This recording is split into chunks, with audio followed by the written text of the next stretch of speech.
What's up, summoners? King Player here. Today we're going to be talking about the current banner heroes, Solitaria as well as Elena, and whether or not you should pull for them, with Solitaria being the new ML hero in the Mystic Summons and being very important for you to make the right decision. So if you like the video, make sure you like, subscribe, and join the Discord server. Link down in the description. But without further ado, let's get right into the video. As always, you guys know I like to start these with a summary of both the unit and the current state.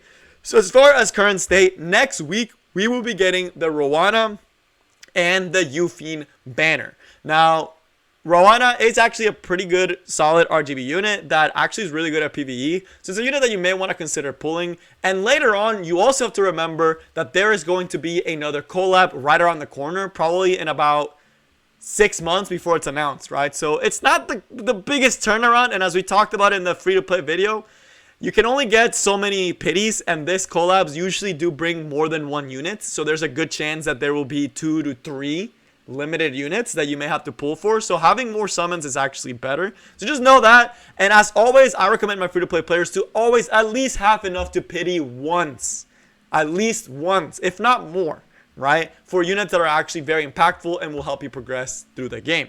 So just know that, and I still have my recommendations always have saved for limited units, because limited units are almost always broken or game changing, right? And account changing for that matter.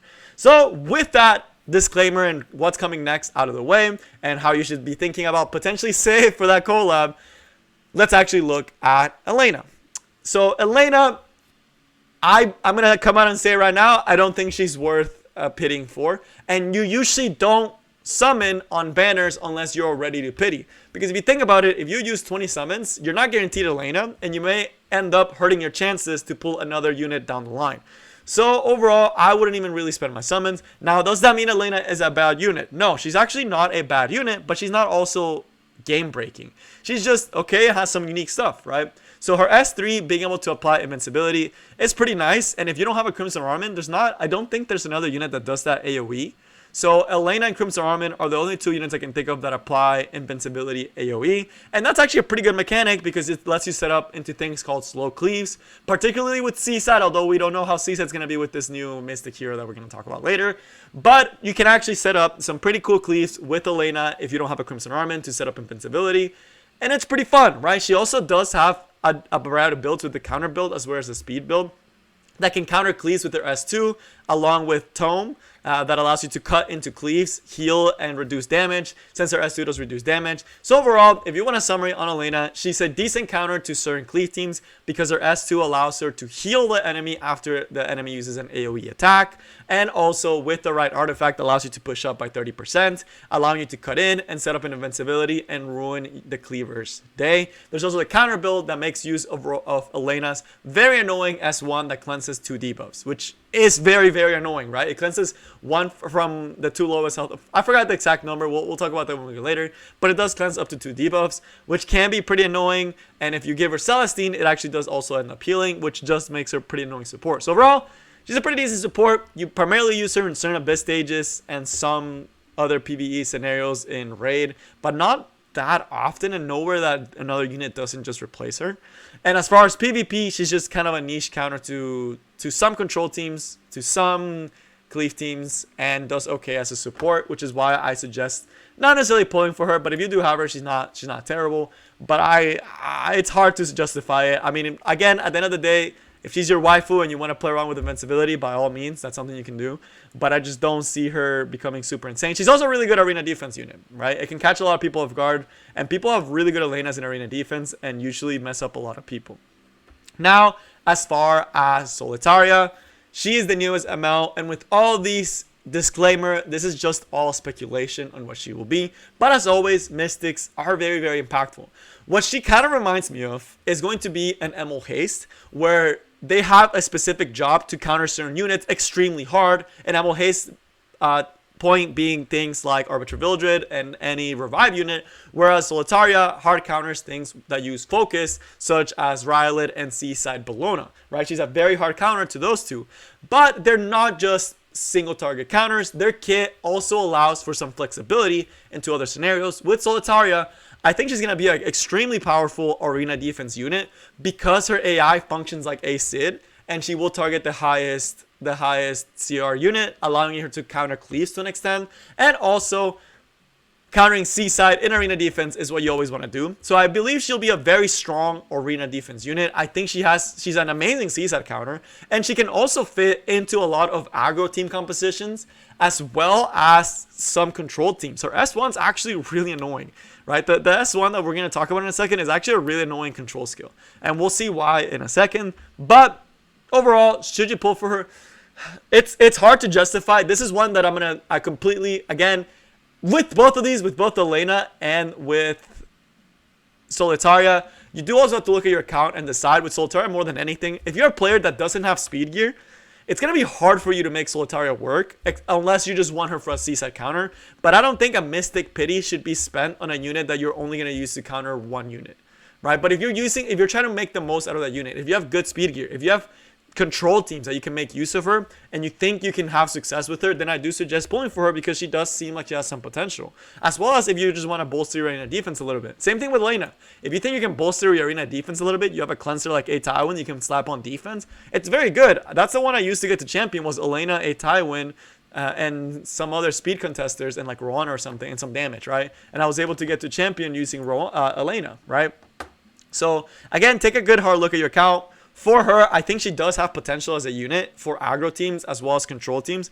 But again, it's very dependent on your playstyle and what you want. Me personally, I'm not close to Pity. If I was, I would personally not Pity. If you wanted what I would do. But if you hate Seaside, she will definitely do that for you, right? So that's why I say think of her like an Emo Haste. It's like a unit that's really nice to have in those situations, but it's not going to be the end of the world if you don't have them. But they can also pop off. I mean, Emo Hayes was broken in Bruiser meta.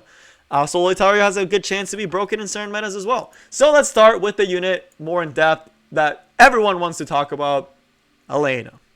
I'm just joking, y'all. We're going to start with Solitaria because I'm sure that's the one you actually came here for, is for Solitaria. For Elena, you guys already probably know. But all right, let's talk about Solitaria. Why am I being a little bit on the more skeptical side, but why I also think she has potential, right? So first, looking at the stats, I'm a big fan of this stat line. I think it's pretty solid. The attack is decent, so she can do some good poke damage. The health and defense, again, for a mage, is really good, and we'll see that it's actually pretty nice that she has some survivability in her kit that will allow her to do her job properly, which is something that I love to see units that are self-sustaining, and she actually is pretty self-sustaining. Then you also see the effectiveness, which is nice because it allows you to land some debuffs. And the Afres, I honestly don't know why they add this one. I don't think there's anyone out there that's going to build an Afres Solitaria. Maybe it's just there for the funsies. I don't know. You know, it's kind of weird. And of course, the Awakening is going to be effectiveness. If you guys didn't know, she's actually ML Ida. So Ida will actually imprint her. Just an FYI, so you guys know. So that is going to be the stat line. Nothing super crazy. But now let's actually look at the kit, right, and the design. I actually think it's pretty cool. There's not a lot of these super colorful units and like quirky. That's the word I use to define her. She looks quirky. I'm not the biggest fan of it, but I think it's well done. I get the trope that they're going for, and I think they did a good job with the trope that they were going for. So I think it's pretty cool. I think she looks cool. I know a lot of people love her design and are really happy with it, and she does look well made, right? But now let's actually look at the kit. So first, the S1. At first, this skill does not look like a lot, right? It looks like a worse version of Dissy's S1. But we'll see in a second the passive, why she actually has potential as a very annoying control unit. So at base, the S1 is essentially just a worse version of Dizzy, right? Because when you look at it, it's a 25% chance to stun for one turn. Nothing crazy. And it's for one target, but when it's your turn, it's an AoE attack that targets all enemies, but it does not trigger a dual attack. Unlike Dizzy does proc the AoE on counter attacks, and Dizzy does proc it on dual attacks. She will proc the AoE. Solitaria will only proc this AoE when it's her turn. So it looks like a nerfed version of Dizzy's S1, right? Because it's an AoE skill that stuns. Nothing crazy. But you guys do have to remember that it's still a very powerful skill, not only because it has a potential to just ruin your opponent's day and stun them, but also because Solitaria is going to be a mage. And mages have access to Lela Violin and Abyssal Crown, which means you can either give her Lila Violin and have a consistent unit that can strip AoE buffs, which is very annoying, or you have a unit that can potentially stun several times every single time she takes a single turn. So that, depending on what you decide, depending on what tickles you, I would say Lila Violin is very good with that skill, as we've seen with Dizzy. And it can be very annoying, right? Other thing, every time you have an AoE S1, you have to remember Last Rider Cross exists. You have to be careful with Last Rider Cross when you're playing Solitaria. Because if you don't, you're probably going to lose to some Last Rider Cross if you're not ready for it, right? But the ability to strip is pretty nice. So again, nothing crazy, but it's pretty nice. It doesn't look like anything insanely stupid, right? But then you actually start seeing where this S1 starts becoming stronger. So, the passive. When attacking, inflicts a random debuff on the target for 1 turn when you get Daydream. How do you get Daydream? Decreases the amount of focus gain. So first, let's just look at the basic. Decreases the amount of focus gain for the enemy by 100%. This essentially tells Seaside Bellona, you're out. You're done. Seaside Bellona is now just a slow DPS unit that all she has access to is an S3. It's a really hard counter to Seaside Bellona, and it's a decent counter to Rylot because Rylot will not be able to do his S3 attack, right? So Rylot is, again, just a slow DPS, right? Super hard destruction against those two. Also does good against Violet, but no one really cares about Violet at this point. So, I mean, it does stop units in the future from being super OP. That have focus, and she will always be around. One thing to note is focus is not the same thing as fury or fighting spirit, right? So fighting spirit and focus are not the same thing. Things like Robbie, things like Landy, those are fighting spirit. Focus is things like Seaside and Rylot where you gain stacks, versus fighting spirit is where you gain percentage. Just as a clarification for you guys. But again, it's a very strong counter to Seaside. It's a very good counter to Rylot. The other part is the one the caster is buffed. You get Daydream for 1 turn. So if she has any buff, whether that's immunity or her own buffs that she gets from S3, her skills turn from just basic skills to inflicting random debuffs on the target, right? It's only for 1 turn, but think a Zero Ren. Essentially, she gets a Zero Ren with a 100% chance to trigger. Right, and the debuffs are they're not crazy, but they're pretty annoying. Like decrease attack, that's really annoying. Decrease hit chance, that's like, think RB, that's super annoying. Decrease speed could potentially win you the game if you slow them down by a lot. Cannot be buffed. Stop getting buffs is pretty significant against certain heroes, right? And the fact that you're guaranteed to get it, it's like a buffed CRN. So when she has buffs, this S1 becomes basically a combination. It's a little bit better than Dizzy's because at this point, with Lila Violin, you have an S1 that can theoretically strip 1 debuff. Strip 1 buff, my bad, not debuff. Strip 1 buff, apply a debuff, and stun. Right? That's a lot on an S1 that's AoE. And she can do this as long as she has a buff. So, and she's decently fast, right? So she can actually get her to cycle a lot. You're essentially putting debuff upon like strip, stun, debuff, strip, stun, debuff. That gets really annoying. It's a very solid, constant control flux coming towards your opponent that can actually win you the game, although I'm not sure what her ratios are. I don't think they're crazy. So not bad, right? Pretty annoying S1 for control. Now there's the S3, which is the reason why I say she's going to be really good for arena defense. So this S3, the animation of it looks like an AoE skill. It is not an AoE skill. It's a single target damage skill. It took me a long time to realize that because the animation does look like it's AoE, but it's only a single target. But it does a lot. So what it does against that unit is decreases buff duration by 1 turn before attacking. This is the reason why she counters Rylot, because this essentially strips Rylot of evasion, strips Rylot of immunity, and then hits them, stuns Rylot, and pushes him back by 30%, and gives herself stealth. That is a lot. That will essentially take a unit out of the game. Quite annoying, and I mean, the animation is cool, right? She looks like an actual, like a anime witch or something. But in a single target, I thought this was AoE. Like, look at that. If you see that, you can't tell me that doesn't look AoE. But as far as this skill, why do I think it's going to be really good for arena defense? The way that this skill works is that it targets the enemy with the highest CR for the AI, right? So this means that it will target things like Oxlots, it will target things like Bazaar. That's really good because that's kind of like an Assassin Sid to an extent. So her AI functions like an Assassin Sid, And this skill is able to strip immunity, is able to stun, and is able to decrease the combat readiness of the enemy. That's a lot, right? That essentially takes the unit out of the game. Very, very powerful S3.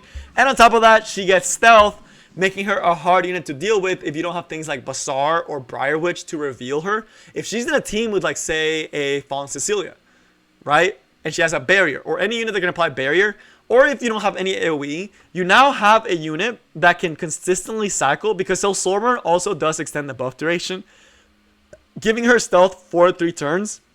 And this skill is only a 3-turn cooldown. It's a very short cooldown. You can theoretically half stealth up 100%.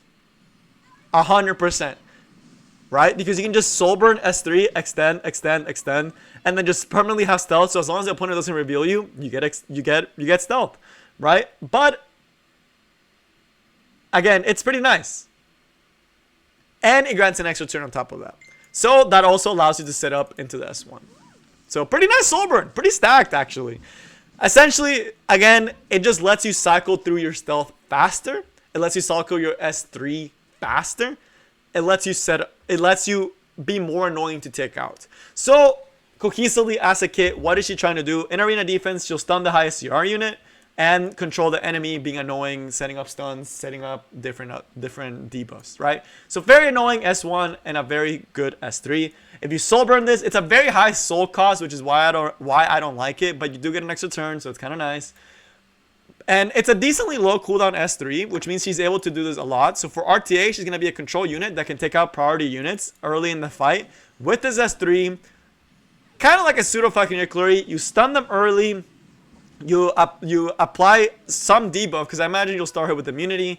You apply some debuff, and then you just cycle this S1, applying debuffs over and over again. Very control-esque type unit. Again, in an aggro team, you take out priority target units. In a control team, you're just constantly controlling with S1. So, overall, how would I build her? I only see one potential build for her, and it's going to be fast, and ideally with some tank.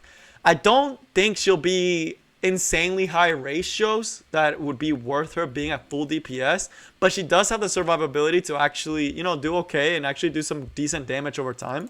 But I think making the most use out of her control kit is what you can really do, and the fact that she just destroys Seaside Bellona. So that is going to be it for Ida. Has a lot of potential. I mean, the stealth is very annoying. I don't want to underplay it. This skill being a 3-turn cooldown is really good, and if you don't have any AoE and she's able to cycle you out, you're not going to be taking her out anytime soon. She'll easily be able to set up a lot of S1s. She does get countered by things like Bazaar and Briar Witch though.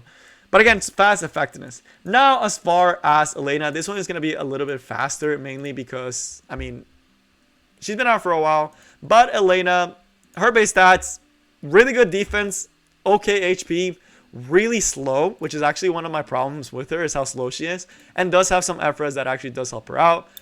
So not the greatest base stat line. I would actually say it's one of the lower base stat lines, and a lot of Soul Weavers like her are like this, and I hate it. But she does have F-res, which is nice. She does have good defense, which makes her a little bit chunky, but the HP is not that great, and the attack is non-existent, and the speed's not that great either. As far as the Awakening, she does get F-res, which is very, very good, because she actually can do really good against control, and especially against Cerise. I actually do use mine against Cerise, and I'll show her after this. I'll show my Elena build. But the F-res is going to be nice. The attack is also good if you're trying to run a Seaside form cleave, right? With a slow cleave, if you set up invincibility, this is good for your Seaside to have that extra attack. But as far as her kit, she does have 2 builds, the speed build and the counter build. The S1, very basic. It dispels 2 debuffs, 1 debuff from 2 allies, right? So the reason why I was confused before is because technically it cannot dispel 2 debuffs. If it's just her on her own, it's not going to dispel 2 debuffs. Or if there's only one ally that has 2 debuffs, it's not going to dispel both debuffs. Because it's attacks dispelling 1 debuff each from 2 allies. So pretty nice. I mean, it's really good, right? It actually can work for Banshee, for slow Banshee, if you're still running a slow Banshee. And it is really annoying in a counter set Elena, because against control teams, if you have a counter set Elena with high F-res, and they touch your Elena and she counterattacks, boom, 2 debuffs are just gone from 2 units, right? That's very annoying. And the Soulburn just dispels all debuffs, right? It's essentially just a full team cleanse. So it's pretty nice in a clutch situation. Against control, it can actually save you and help you out a lot. Then there's the passive that a lot of people don't actually know she has. People only really see a certain part. This is an extra skill, so it will trigger when you get hit by an AoE attack. But this does lower the attack you receive from AoE. It's essentially a pseudo adamant shield.